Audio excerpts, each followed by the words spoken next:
জীবনে একটা মানুষ থাকা দরকার, যার কাছে নিজেকে খুচরো পয়সার মতো জমা করে রাখা যায়।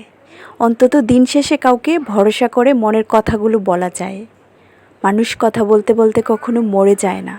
মানুষ ছটফট করতে করতে মরে যায় যখন সে কাউকে নিজের মনের কথাগুলো বলতে পারে না। মানুষ যতটা ডিপ্রেশনে ভুগে তার চেয়ে বেশি ভুগে একাকিত্বে। ডিপ্রেশন একটা সময় নিজে নিজে কাটিয়ে ওঠে, কিন্তু একাকিত্ব কখনো নিজে নিজে কাটিয়ে ওঠা যায় না।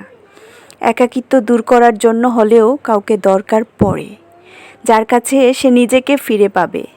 চুপ করে থাকা মানে এই নয় সে ভালো নেই, মাঝে মাঝে কথা বলতে ইচ্ছে করে না। কেউ একজন মন খারাপটুকু বুঝে নিক, একাকিত্বের ছায়া হোক, রাত জাগার কারণ হোক, শুধু নীরবতাটুকু ভেঙে না দিক, কথা না বলুক।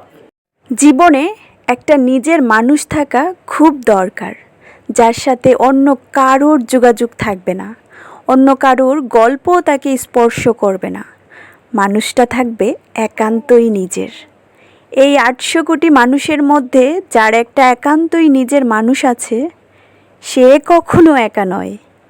সে সব থেকে বড় ভাগ্যবান কিংবা ভাগ্যবতী।